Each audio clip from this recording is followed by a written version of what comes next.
Oremos, então. Deus e Pai, quero te agradecer por essa quarta-feira, Pai, que podemos nos reunir, podemos estar juntos, adorando o Seu nome, nos encorajando, nos animando como corpo, como família. E te peço muito, Pai, que as Escrituras possamos ler hoje, possam nos animar, possam nos encorajar, possam nos fazer refletir cada vez mais, Pai, nos Teus ensinamentos, no propósito que o Senhor tem para nossas vidas. E que, Pai, dessa forma possamos ser filhos cada vez mais queridos do Senhor. E enxergar o Senhor como um Pai amoroso, um Pai santo e um Pai que quer cada vez mais que nós sejamos conectados com o Senhor. Te peço tudo isso em nome do Teu Filho Jesus. Amém. Vamos começar lendo Eclesiastes, capítulo 3.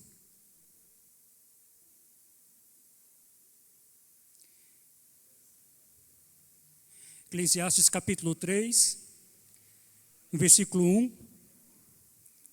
A gente vai ler até o 8, tá bom? Eu acho que essa é talvez a escritura mais conhecida desse livro de Eclesiastes. E eu acho que fala muito sobre esse tema que a gente vai falar hoje, que é o contentamento. Então, em Eclesiastes capítulo 3, o sábio fala assim: para tudo há uma ocasião certa. Há um tempo certo para cada propósito debaixo do céu. Tempo de nascer, tempo de morrer. Tempo de plantar, tempo de arrancar o que se plantou. Tempo de matar e tempo de curar. Tempo de derrubar e tempo de construir. Tempo de chorar e tempo de rir. Tempo de prantear e tempo de dançar. Tempo de espalhar pedras e tempo de ajuntá-las. Tempo de abraçar e tempo de se afastar. Tempo de procurar algo e tempo de desistir de sua busca. Tempo de guardar e tempo de jogar fora. Tempo de rasgar e tempo de consertar.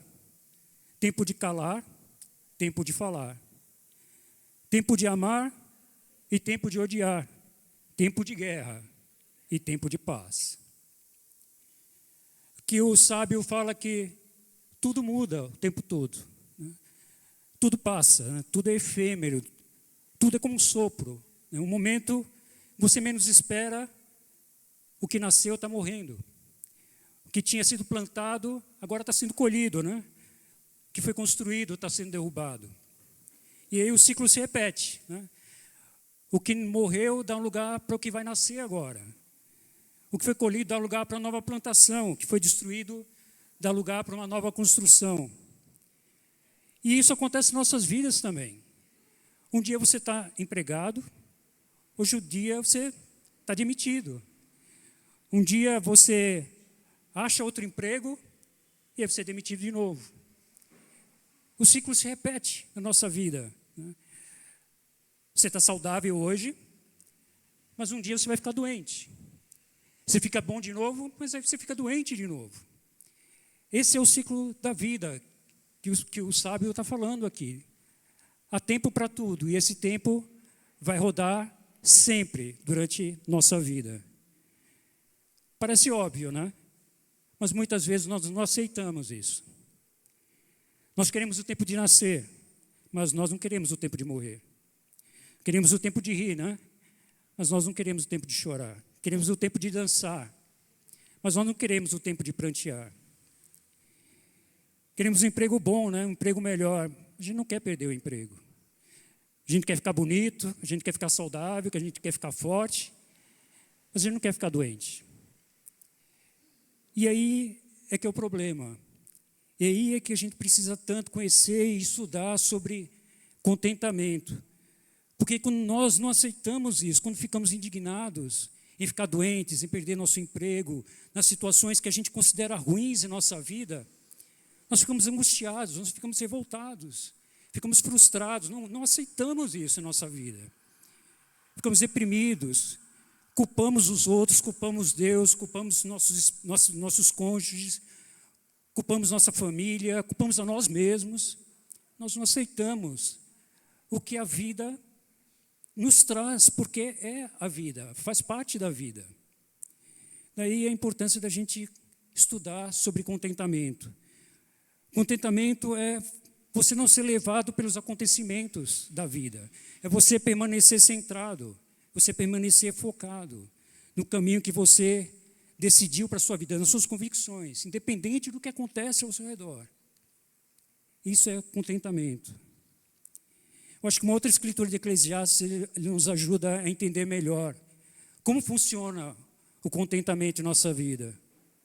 Capítulo 7 de Eclesiastes, os versículos 13 ao 18.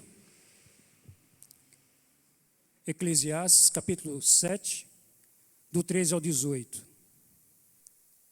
O sábio fala assim: observe o que Deus fez. Quem pode endireitar o que ele fez torto? Quando os dias forem bons, aproveite-os bem. Mas quando forem ruins, considere, Deus fez tanto uns quanto outros, para evitar que o homem descubra alguma coisa sobre o seu futuro. Nessa minha vida sem sentido, eu já vi de tudo. Um justo que morre, apesar da sua justiça, e um ímpio, cuja vida se prolonga mesmo na impiedade. Não seja excessivamente justo, nem demasiadamente sábio, porque destruir a você mesmo. Não seja demasiadamente ímpio, nem seja tolo. Por que morrer antes do tempo? É bom agarrar uma coisa e não abrir mão de outra, pois quem teme a Deus evitará ambos os extremos. Você pode falar o que isso tem a ver com contentamento, né? Mas eu acho que tem duas características que nos ensinam muito sobre contentamento aqui. Uma das características é ficar centrado na definição, né? Você ficar equilibrado, você ficar firmado nas suas convicções. Começando a ler pela última parte de Eclesiastes, né, que a gente leu, no versículos 16 ao 18, ele fala assim: não seja excessivamente justo, nem demasiadamente sábio. Por que destruir a você mesmo? Não seja demasiadamente ímpio, nem seja tolo. Por que morrer antes do tempo? É bom agarrar uma coisa e não abrir mão da outra, pois quem teme a Deus evitará ambos os extremos. Aqui ele fala, não seja excessivamente justo. Parece estranho, né? Mas é você ser muito rigoroso com você. Muita gente vive reclusa, porque não quer ficar irada com as pessoas. Vive sozinha, não quer pessoas perto dela, porque não quer pecar com ira, ou com raiva, ou com ciúme, ou com inveja. Outras não querem ter nenhum tipo de prazer, para você não pecar contra a luxúria, por exemplo. Outros jejuam ao máximo, né, para castigar seu corpo, para você não pecar contra a gula. Então, você se controla ao máximo. Aqui, ele fala de outro extremo. Aqui ele fala, não seja demasiadamente ímpio. É o outro extremo, né? A pessoa que está dedicada a explorar o máximo do prazer desse mundo. Todos os desejos ela vai fazer. O que aparecer na vida dela, ela vai fazer. Todos os desejos, todos os prazeres, todas as vontades, ela quer fazer naquele momento. Viver o hoje, viver o momento, viver todas as oportunidades que ela vai querer, que aparecem na vida dela. É um outro extremo completamente diferente, né? Mas o que ele fala é, esses dois casos, olha para esses dois casos. No final, todos os dois vão ser destruídos. No final, todos os dois vão passar pela morte, pela velhice, pela doença. E aí? O que adiantou essa vida delas? Esse estilo de vida delas? O que isso trouxe? Qual foi a consequência? Valeu a pena ter vivido desse jeito? Então o que o sábio fala? Escolha você viver no meio. Não viva de acordo com os extremos. Viva no meio.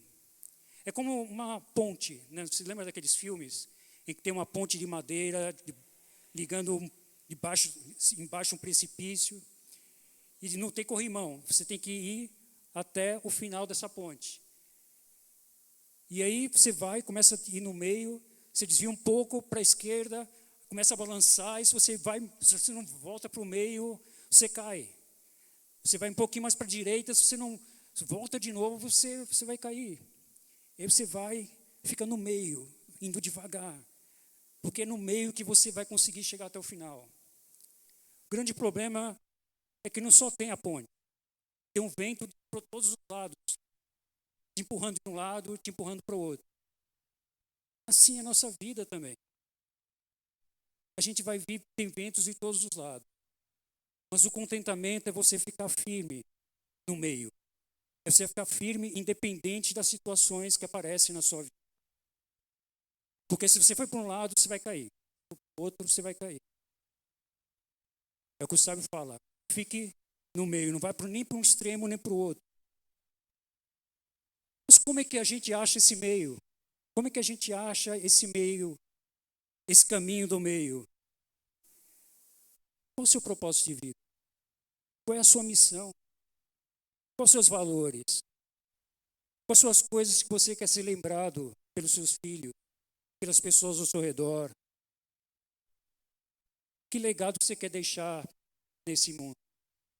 Nós somos cristãos, nós estamos aqui porque queremos imitar a Cristo, ser discípulos de Cristo. Então, Cristo tem que ser também um pilar nesse caminho do meio que a gente vai trilhar. Qual foi o propósito de vida de Cristo? Esse vai ser o meu propósito. Qual foi a missão de Cristo? Essa vai ser a minha missão. Quais são os valores de Cristo? O que ele valorizava mais do que qualquer outra coisa nesse mundo? Esses vão ser meus valores. O que Cristo queria deixar para esse mundo? O que Cristo queria ensinar para esse mundo? Isso tem que ser também a minha prioridade do que eu quero deixar para esse mundo, do que eu quero ensinar para esse mundo. Isso é que tem que constituir o meu caminho.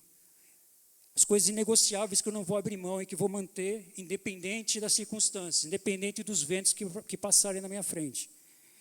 Eu vou ficar firme nisso, até o fim, até o outro lado da ponte. Não vou deixar as circunstâncias me abalarem.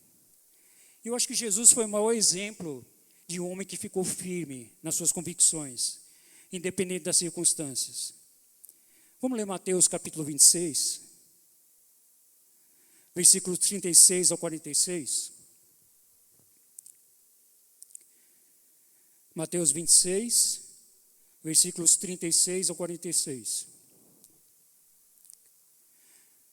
Que Mateus escreve assim: Então Jesus foi com seus discípulos para um lugar chamado Getsêmani e lhes disse: Sentem-se aqui enquanto vou ali orar. Levando consigo Pedro e os 2 filhos de Zebedeu, começou a entristecer-se e a angustiar-se. Disse-lhes então: A minha alma está profundamente triste, numa tristeza mortal. Fiquem aqui e vigiem comigo. Indo um pouco mais adiante, prostrou-se com o rosto em terra e orou: Meu Pai, se for possível, afasta de mim esse cálice. Contudo, não seja como eu quero, mas sim como tu queres. Depois voltou aos seus discípulos e os encontrou dormindo. Vocês não puderam vigiar comigo nem por 1 hora? Perguntou ele a Pedro. Vigiem e orem para que não caiam em tentação. O espírito está pronto, mas a carne é fraca. E retirou-se outra vez para orar. Meu Pai, se não for possível, afastasse de mim esse cálice, sem que eu beba, faça-se a tua vontade. Quando voltou de novo, os encontrou dormindo, porque os seus olhos estavam pesados. Então os deixou novamente e orou pela 3ª vez, dizendo as mesmas palavras. Depois voltou aos discípulos e lhes disse: Vocês ainda dormem e descansam. Chegou a hora. Eis que o Filho do Homem está sendo entregue nas mãos dos pecadores. Levante-se e vamos. Aí vem aquele que me trai. Poucas vezes a gente vê Jesus tão angustiado nos evangelhos. Quando a gente vê Jesus nos evangelhos, ele está calmo, sereno, fazendo o que tem que fazer, ensinando, curando, fazendo os milagres. Mas aqui Jesus está completamente transtornado. Aqui, vou falar que ele está angustiado, está extremamente triste, uma tristeza mortal. Ele está completamente fora do normal dele aqui. E o que ele fez? Ele se entregou aos sentimentos dele, falou: não quero, não vou voltar para trás. O que ele fez? Ele orou para Deus. Ele vigiou, como a gente falou na aula passada, né? Ele vigiou, ele ficou orando para Deus e falando do coração dele para Deus. Mas o que ele falou aqui, o que ele fez aqui foi deixar bem claro qual era a missão dele, qual era a convicção que ele não ia abrir mão, o que era inegociável para ele. Fazer a vontade de Deus. Falou, se é a sua vontade, eu vou fazer. Se for a sua vontade, eu vou fazer. As circunstâncias que estavam passando na vida dele estavam deixando ele completamente fora do que ele normalmente era. Mas uma coisa deixava ele firme. Eu quero fazer a vontade de Deus. E ele teve que orar várias vezes, para continuar firme na convicção dele, mas ele ficou. E no final ele falou, vamos, está na hora de eu ser traído. Você vai ser traído pelo seu amigo, pelo seu discípulo, mas é a vontade de Deus. Nada vai me abalar, nada vai me tirar do meu caminho. Nenhuma circunstância vai me tirar do meu caminho. Mesma coisa acontece em outras escrituras que falam desses últimos momentos de Jesus, né? João capítulo 12, versículos 20 ao 28. João 12, do 20 até o 28. João fala assim, entre os que tinham ido adorar a Deus na festa da Páscoa, estavam alguns gregos. Eles se aproximaram de Filipe, que era de Betsaida da Galileia, com um pedido. Senhor, queremos ver Jesus. Filipe foi dizê-lo a André, e os dois juntos o disseram a Jesus. Jesus respondeu, chegou a hora de ser glorificado o Filho do Homem. Digo a verdade, que se o grão de trigo não cair na terra e não morrer, continuará ele só. Mas se morrer, dará muito fruto. Aquele que ama a sua vida perderá, ao passo que aquele que odeia a sua vida nesse mundo, a conservará para a vida eterna. Quem me serve precisa seguir-me, e onde estou, o meu servo também estará. Aquele que me serve, meu Pai o honrará. Agora meu coração está perturbado. E o que direi? Pai, salva-me dessa hora? Não. Eu vim exatamente para isso, para essa hora. Pai, glorifica o teu nome. Então veio uma voz dos céus. Eu já o glorifiquei e o glorificarei novamente. Aqui novamente Jesus está nos últimos momentos indo para a cruz. E aqui a Bíblia fala, né? João fala que ele estava com o coração perturbado também. Muito ainda antes do Getsêmani, ele estava com o coração já perturbado, porque estava chegando o momento. E ele vê dois gregos chegando para os discípulos dele, para André, e falando assim, nós queremos ver Jesus. Dois gregos, ele veio, ele estava anunciando para os israelitas, para os judeus. E agora dois gregos já tinham ouvido falar dele e queriam ver quem era Jesus. Imagina a quantidade de frutos que Jesus não estava vendo. Aqueles dois eram os primeiros. Mas muitos outros ainda iam vir. Muitos outros iam querer conhecer a Jesus. Conhecer a Ele, conhecer a Deus através dele. Mas para isso a semente precisava morrer. Para que muitos frutos possam vir de uma árvore, uma semente precisa morrer. E o que ele falou? Pai, salva-me dessa hora. Salva-me desse momento da cruz. Salva-me do sofrimento, salva-me da dor.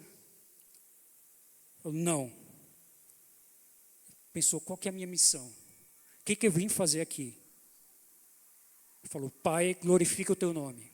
Essa é a minha missão, glorificar a Deus, glorificar o nome de Deus. E é isso que eu vou ficar firme em fazer. Mas para isso eu vou precisar morrer. Mas olha que vem por aí. Muitos e muitos frutos. Muitas pessoas querendo conhecer a Deus. Então, irmãos, uma coisa que a gente precisa ter em nossas vidas para nós vencermos as tentações, as circunstâncias, os momentos difíceis que a gente vai enfrentar na nossa vida, é ficar firme nas nossas convicções. Jesus se baseou nas convicções dele para ficar firme no pior momento da vida dele. No momento que ele ficou mais angustiado, mais perturbado. Ele não foi para trás porque ele ficou firme nelas. Ele ficou firme no caminho que ele tinha decidido seguir até o fim. E não abriu mão desse caminho. Então, firmar nossas convicções, ficarmos firmes nelas, vão nos ajudar muito a ter o contentamento nos momentos difíceis. A primeira parte de Eclesiastes que a gente leu no começo, também fala de outra coisa que vai nos ajudar muito a ter o espírito de contentamento sempre em nossas vidas, que é não julgar as circunstâncias. Eclesiastes capítulo 7, no versículo 13 ao 14, a primeira parte do capítulo de Eclesiastes que a gente leu, fala assim: observe o que Deus fez. Quem pode endireitar o que ele fez torto? Quando os dias forem bons, aproveite-os bem. Mas quando forem ruins, considere, Deus fez tanto uns quanto outros, para evitar que o homem descubra alguma coisa sobre o seu futuro. Aqui o que ele está falando aqui, ele está provocando, né, o nosso pensamento, né, com uma linguagem muito estranha, falando que quem que pode endireitar o que Deus fez torto? Né? Ele está provocando a nossa curiosidade. Por que ele está falando desse jeito? Mas o que ele quer falar é assim: quando os dias forem bons, aproveite bem esses dias. Quando forem maus, o que ele fala aí é: aproveite bem também. Porque ele fala, Deus criou tanto uns quanto outros. Deus fez tanto os dias bons quanto os dias ruins. Então aproveite bem cada um desses dias. Deus fez os 2 dias para nós vivermos. Por que a gente acha que um dia é bom e o outro é ruim? Será que isso são só nossas opiniões? Eu estava lendo um livro de um pastor inglês, um pastor chamado Thomas Watson. Ele escreveu isso sobre contentamento, que era uma luta que ele tinha na vida dele. Ele escreveu assim: as misericórdias e aflições estão entrelaçadas. Deus salpica a sua obra com as duas. Alguém pode dizer: está me faltando um conforto. Mas ponha todas as suas bênçãos de um lado e isso o deixará contente. Se um homem não tivesse um dedo, ficaria tão descontente com essa perda que não agradeceria por todas as outras partes do corpo. Olhe para o lado bom da sua condição e então todo o seu descontentamento se dissipará facilmente. Não se debruce sobre as suas perdas, mas medite sobre as suas bênçãos. Nossas vidas são feitas de perdas e de bênçãos. Nos momentos de perdas, o que ele fala aqui é: não esqueça das suas bênçãos. Você perdeu um dedo, mas lembra que você tem todo o resto do corpo. Se tem um momento de perda, de dificuldade na sua vida, lembra de tantas bênçãos que você tem na sua vida também. Porque você vai ficar triste só por causa de uma perda, quando você tem tantas bênçãos do seu lado. Estava lendo a história de um tenista americano chamado Arthur Ashe. Foi um dos maiores tenistas dos Estados Unidos na década de 70. Ele foi um grande tenista, mas teve que passar por uma cirurgia, e nessa cirurgia, numa transfusão de sangue, ele pegou AIDS. E as pessoas perguntaram: como é que você se sente, né, por ter pego AIDS, né, por estar passando por esse momento? E aí ele falou: se eu dissesse, Deus, por que eu? Sobre as coisas ruins que me aconteceram, então eu deveria ter dito, Deus, porque eu? Sobre as coisas boas que aconteceram na minha vida. Por que eu vou amaldiçoar Deus, ou culpar Deus, só por esse momento que eu peguei AIDS? Se eu fizesse isso, eu teria que culpar Deus por todas as coisas boas que eu recebi na minha vida, por todos os títulos que eu consegui, por todas as vitórias que eu consegui, por tanta felicidade que eu tive durante a minha vida. Esse homem morreu com 49 anos. Mas ele estava contente. Não estava preocupado com a doença. Estava feliz por saber que tinha recebido tanto de Deus. É umas coisas que eu pensei em mim mesmo, né? Por que a gente reclama só dos momentos ruins da vida? Por que a gente não reclama de todos, então? Por que a gente só fica feliz em alguns momentos e não fica feliz em todos? Por que a gente só julga os momentos da vida que a gente não gosta de tristes? Por que a gente não fica feliz nesses dias também? Será que as perdas que a gente recebe na nossa vida, que a gente enfrenta na nossa vida, as dificuldades, momentos ruins, também não são bênçãos? Olha o que aconteceu com Paulo. Paulo, acho que é um grande exemplo de momentos em que porque ele passou por muitos momentos difíceis. Mas olha como ele enxergava esses momentos. Filipenses capítulo 1, versículo 12 ao 19. Paulo fala assim, Paulo está escrevendo para os filipenses aqui. Quero que saibam, irmãos, que aquilo que me aconteceu, ao contrário, Paulo ficou preso, né? Aquilo que me aconteceu tem, ao contrário, servido para o progresso do Evangelho. Como resultado, tornou-se evidente a toda a guarda do palácio e a todos os demais que estou na prisão por causa de Cristo. E os irmãos, em sua maioria, motivados no Senhor pela minha prisão, estão anunciando a palavra com maior determinação e destemor.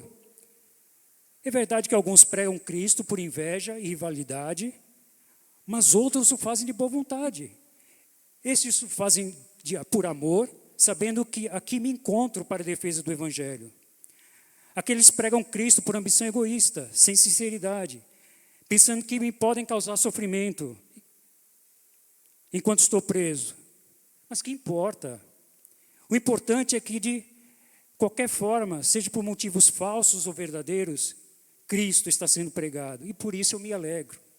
De fato, continuarei a alegrar-me, pois sei que o que aconteceu resultará em minha libertação, graças às orações de vocês e ao auxílio do Espírito Santo, do Espírito de Jesus Cristo. Todos nós concordamos que estar preso é uma situação ruim, não é? Eu acho que nenhum de nós vai dizer que gostaria de estar preso. Paulo com certeza também não. Mas olha como ele encarou esse momento da prisão.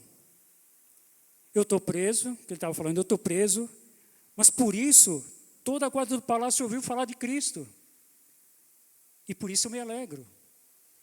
Eu estou preso, mas por isso os irmãos estão anunciando a palavra com maior determinação ainda, maior destemor.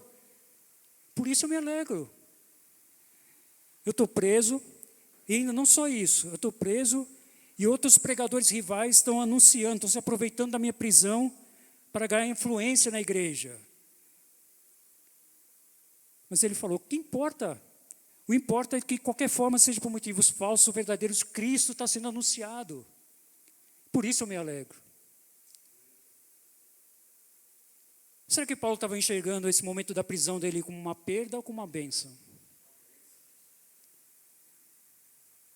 Isso aqui é um coração de alguém saber que não são as circunstâncias, depende da nossa opinião por elas. Deus pode mexer em qualquer circunstância que a gente está passando, a pior circunstância que a gente está enfrentando na nossa vida. Deus pode nos usar para uma grande bênção, para nos ensinar muitas coisas e para nós causarmos muita influência nas pessoas ao nosso redor. Não sei se vocês lembram em Mateus 16 que Jesus chegou para os discípulos e falou para eles, anunciou para eles que ele ia morrer. Vocês lembram? Pedro falou, né? De jeito nenhum. Você não vai, isso não vai acontecer com você. A gente não vai deixar isso acontecer. Pedro falou, é um momento ruim, né? A gente não vai deixar isso acontecer com você. O que Jesus falou para eles, vocês lembram? Jesus falou para Pedro, sai daqui, Satanás, você é uma pedra de tropeço para mim. Mas o que ele falou para ele depois? Vocês lembram?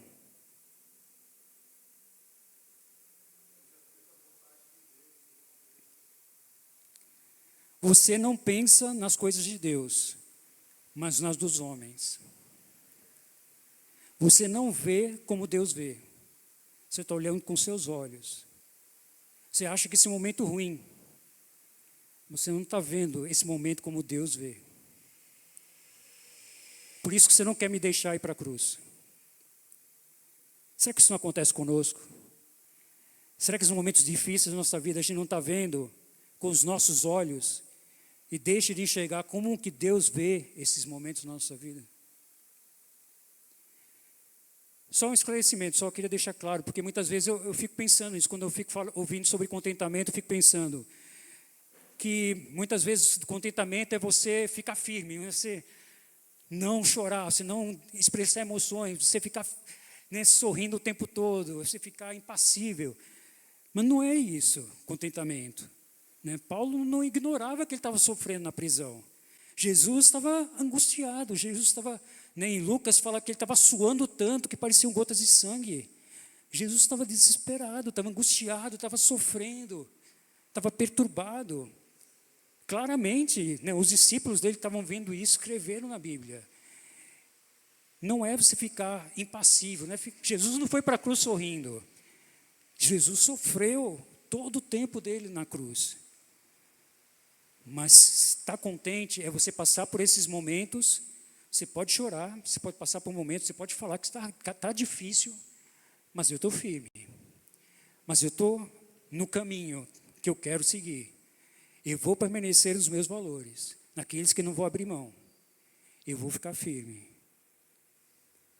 Outra coisa é, muitas vezes eu fico pensando, mas por enquanto está dando tudo certo na minha vida.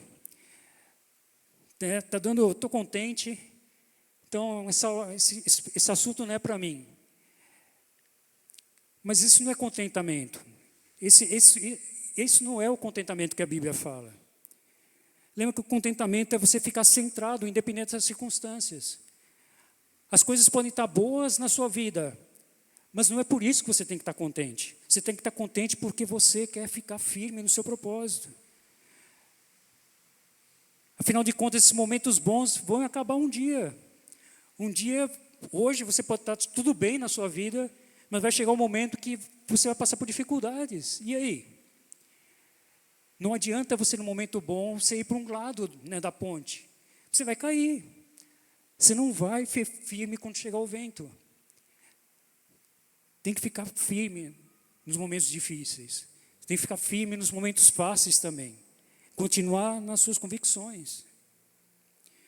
E o último ponto que eu queria falar aqui, que eu acho que ajuda muito nesses momentos que a gente está com maior dificuldade, que a gente tem maior dificuldade de aceitar, de ficar convicto, de permanecer firme nas nossas convicções, é ter amigos, é ter pessoas que estão do nosso lado nesses momentos. Uma escritura que a gente conhece muito em Eclesiastes, né, também, que fica no capítulo 4, versículo 9 ao 12.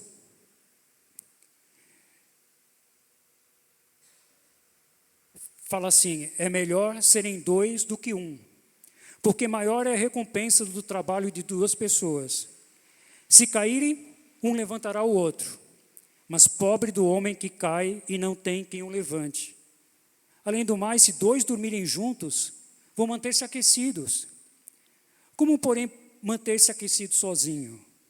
Um homem sozinho pode ser vencido, mas dois conseguem defender-se. Um cordão de 3 dobras não se rompe com facilidade. A gente ouve muito essa escritura nos casamentos, né? Os convites de casamento sempre tem, né, essa parte de Eclesiastes, né? Cordão de 3 dobras não se rompe com facilidade. Mas, na verdade, essa escritura fala da importância de ter amigos. Simplesmente. E como é que um amigo pode te ajudar a permanecer firme, a permanecer contente nos momentos difíceis?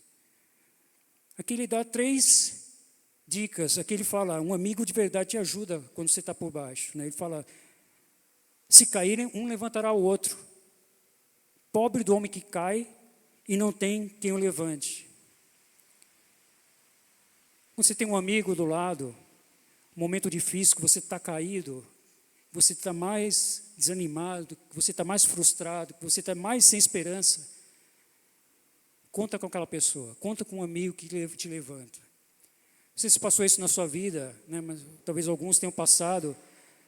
Você foi mandado embora do seu trabalho, você está desesperado, você não sabe o que fazer mais, você está sem chão, você nem sabe mais, você até quer esconder das outras pessoas isso, você está completamente envergonhado. Aí você chega para o seu cônjuge, fala para a sua esposa, fui mandado embora, e agora? E aí você ouve, estou com você. A gente vai passar por isso. Fica firme, fica tranquilo. A gente vai vencer, a gente vai passar por essa. Eu estou junto com você. Te levantar, deixar de pé de novo, quando você não tem mais chão. Isso é que faz um amigo. Esse é que faz uma pessoa que você precisa ter do seu lado sempre, em todas as horas da sua vida, mesmo que esteja tudo bem hoje. Os momentos bons é que a gente procura, tem que cultivar os amigos, porque eles vão ser precisos na hora do desespero, na hora do desafio. Um amigo de verdade proporciona ajuda física também, ajuda emocional, né? Que ele fala, se dois dormirem juntos, vão se manter aquecidos. Como alguém vai se manter aquecido sozinho? Um amigo te ajuda física e emocionalmente, te aquece no momento difícil, que você está mais gelado, né? Quando você está mais isolado, quando você está mais sem esperança, e te mantém firme, e te ajuda, às vezes até financeiramente mesmo, quando você não tem esperança mais sobre sua vida, te empurra para frente. Um amigo te protege dos ataques, né? Um amigo luta junto com você. Aqui o autor de Eclesiastes, ele fala, um homem sozinho pode ser vencido, mas dois juntos conseguem defender-se. Nos momentos difíceis, você acha que está sendo atacado por todos os lados. Você não consegue achar jeito de sair da situação, dessa guerra. Conte com um amigo para te defender. Conte com um amigo para lutar com você junto. É nessas horas que você precisa dele. Então, eu queria que a gente tivesse alguns pensamentos nessa aula de hoje, para que a gente possa meditar, né, sobre contentamento. E aí, na sua vida, você está contente? Está tudo indo bem na sua vida? Lembre-se do sábio, há tempo de rir, mas também vai ter tempo de chorar. Vai chegar o tempo de chorar. Então não se entregue para os prazeres, não se entregue na ganância, não se entregue à libertinagem, não queira fazer só o que o seu coração deseja. Lembre-se da sua convicção. Lembre das coisas que você não vai abrir mão de jeito nenhum, mesmo nos momentos bons da nossa vida. Permaneça firme no caminho que você traçou, na sua missão, nos seus valores, propósito de vida, no que você acha, você sabe que você não vai negociar de jeito nenhum. Mas talvez você esteja passando por um momento muito difícil hoje. Talvez nada esteja dando certo na sua vida hoje. Lembra da mesma coisa que o sábio falou, é a mesma coisa. Tem um momento de chorar, mas vai ter um momento de rir também. Lembra disso, os momentos estão indo, vão ir, vão vir várias e várias vezes. Você está chorando hoje, mas vai chegar o momento de rir. Então não se entregue ao desespero. Não se entregue à depressão, não se entregue ao desânimo, não se entregue, você começa a fazer atos impulsivos que você vai se arrepender por resto da sua vida. Aproveite bem esse momento, como fala o sábio. E permaneça firme nas suas convicções. Não deixe o momento ruim, o desespero te tirar do caminho que você escolheu viver. Das suas convicções que você não vai negociar. E por fim, lembre-se dos seus amigos nesse momento, principalmente. Não esqueça deles, porque eles vão te ajudar a permanecer firme nas suas convicções. Eles vão te dar a força que você precisa, a ajuda que você precisa, o calor emocional que você precisa, a força, o escudo que você precisa para se defender dos ataques que você está recebendo durante esse momento. Fique firme, tenha amigos do seu lado, não esqueça deles. Então, meu desejo para essa aula é que a gente tenha o coração de contentamento, que Paulo teve, que fazia parte da vida dele, porque ele não esquecia nunca as convicções dele. Mesmo passando momentos terríveis, como ele passou em todos os momentos da vida dele. A vida dele foi muito sofrida. A vida dele foi muito difícil. Ele acabou morto. Mas uma coisa que ele tinha convicção na vida dele. Ele tinha uma meta, ele tinha um alvo, ele tinha algo que ele não abria mão na vida dele. E isso fazia ele ficar firme em todos os momentos.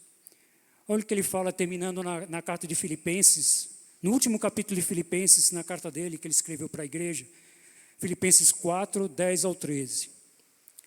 Filipenses 4, 10 ao 13, ele escreve assim: alegro-me grandemente no Senhor, porque novamente vocês renovaram o seu interesse por mim. De fato, vocês já se interessavam, mas não tinham oportunidade para demonstrá-lo. Eu não estou dizendo isso porque esteja necessitado, pois aprendi a contentar-me em toda e qualquer circunstância. Sei o que é passar necessidade e sei o que é ter fartura. Eu aprendi a passar por toda a situação, seja bem alimentado, seja com fome, tendo muito ou passando necessidade. Eu tudo posso naquele que me fortalece. Que essa seja a nossa convicção hoje, irmãos. Vamos orar. Deus e Pai, quero te agradecer pelas escrituras que nos ajudam a ficarmos firmes nos momentos difíceis, a permanecermos convictos, a permanecermos presos no que nós acreditamos que seja o teu caminho, Pai. Ajuda a que nossas convicções sejam inabaláveis, sejam negociáveis, mesmo com tantas pressões que a gente passa na nossa vida, mesmo com tantos momentos difíceis que nos fazem querer desistir, nos querer fazer abdicar, Pai, do que o Senhor considera como o maior tesouro que o Senhor pode proporcionar para cada um de nós. Ajuda a permanecermos firmes, Pai. Ajuda a permanecermos contentes nos momentos difíceis. E que os exemplos de Cristo e de Paulo possam nos encher, Pai, nosso coração de perseverança, de resiliência, de força, de fortaleza, para enfrentarmos momentos que não queremos enfrentar nas nossas vidas. Mas o Senhor vai nos dar força para permanecer firmes, como o Senhor deu para Paulo e para Cristo. E eu te oro que o Senhor nos dê essa força, em nome do teu Filho Jesus. Amém.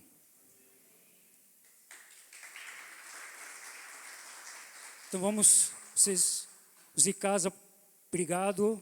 Até domingo a gente vai ter a nossa reunião em casa, então a gente vai estar aqui de novo aqui no culto na próxima quarta-feira. E para nós, aqui no culto, um ótimo convívio.